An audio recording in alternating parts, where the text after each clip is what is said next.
নমস্কার বন্ধুরা, এই মুহূর্তে বিশাল বড় একটা আপডেট এসে পড়েছে। একদম বৃহত্তম আপডেট। দেশু সেভেনের যে দেব ডিরেক্টর করছে, আর সুজিত রেণু দত্ত কিন্তু এটাকে বাতিল করে দিয়েছে। সুজিত রেণু দত্ত কিন্তু মার্চ মাসের পরে থেকে কিন্তু দেশু সেভেনে কোনো রকম আপডেট দেয়নি। তার আগে কিন্তু সমস্ত কিছু আপডেট কিন্তু সে সোশ্যাল মিডিয়ায় ফেসবুকে কিন্তু দিয়েছে। তারপরে কিন্তু কোনো রকম আপডেট দেয়নি দেশু সেভেন সুজিত রেণু দত্ত। সুজিত রেণু দত্ত কিন্তু খুবই ভালো একটা কাজ, খাদানটাই এত সুন্দর লিখেছে, এত বড় একটা মেন স্ট্রিমের ব্লকবাস্টার একটা হিট দিয়েছে। তা সত্ত্বেও সুজিত রেণু দত্তকে বাদ দিয়ে দিল দেব। এটা কিন্তু একটা খুবই খারাপ ডিসিশন হতে পারে। কারণ এটাই অনেকে ভাবছে যে সুজিত রেণু দত্ত এত সুন্দর একটা মেন স্ট্রিমের জায়গায় নিয়ে আসলো দেবদাকে। অনেক দিন পর দেবদার কেরিয়ারে একটা ভালো একটা সিনেমা দিল খাদান, যেটা ব্লকবাস্টার একদম বিশাল বড় একটা হিট হয়েছে।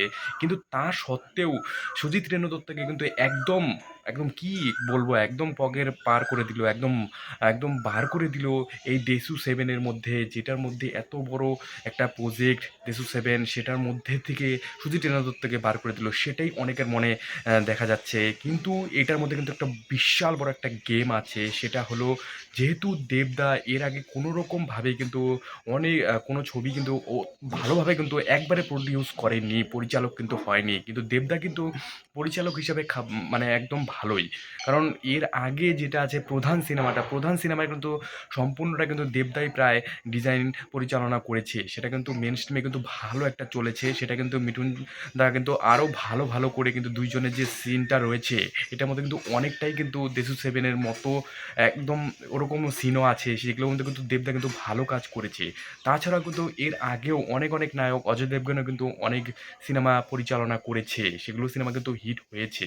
আর তাছাড়া বুক মাই শোতে কিন্তু দেশু সেভেন লেখলে পরে সেখানে কিন্তু সুজিত রেণু দত্তরই কিন্তু নাম দেখায় পরিচালকের ওখানে। কিন্তু এখন ওইটা চেঞ্জ হয়ে যাবে, সেটা কিন্তু সমস্ত রকমভাবে একদম দেবদাকে করে দেওয়া হবে। তো এটা কিন্তু একটা বিশাল বড় আপডেট যে দেশু সেভেন এখন যেহেতু সুজিত রেণু দত্তকে বাদ দেওয়া হচ্ছে, এখন দেবদা সম্পূর্ণ কাজটা করবে। সেই জন্য কিন্তু মিউচুয়ালভাবেই কিন্তু এটা করা হয়েছে। কারণ দেবদা চায় যে খাদান টু যে বার হবে সেটার মধ্যে ভালো করে ফোকাস দেখ সুজিত রেণু দত্ত। আর সেই জন্যে কিন্তু দেশু সেভেনের সমস্ত রকমভাবে কিন্তু দেবদা কিন্তু সমস্ত কিছু লিখবে।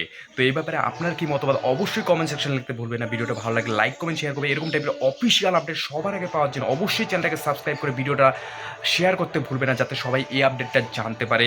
দেবদার কিন্তু এই সিনেমাটা খুবই সুন্দর হবে। তো আজকের মতো আপডেট এখানে, অবশ্যই সাবস্ক্রাইব, অবশ্যই শেয়ার।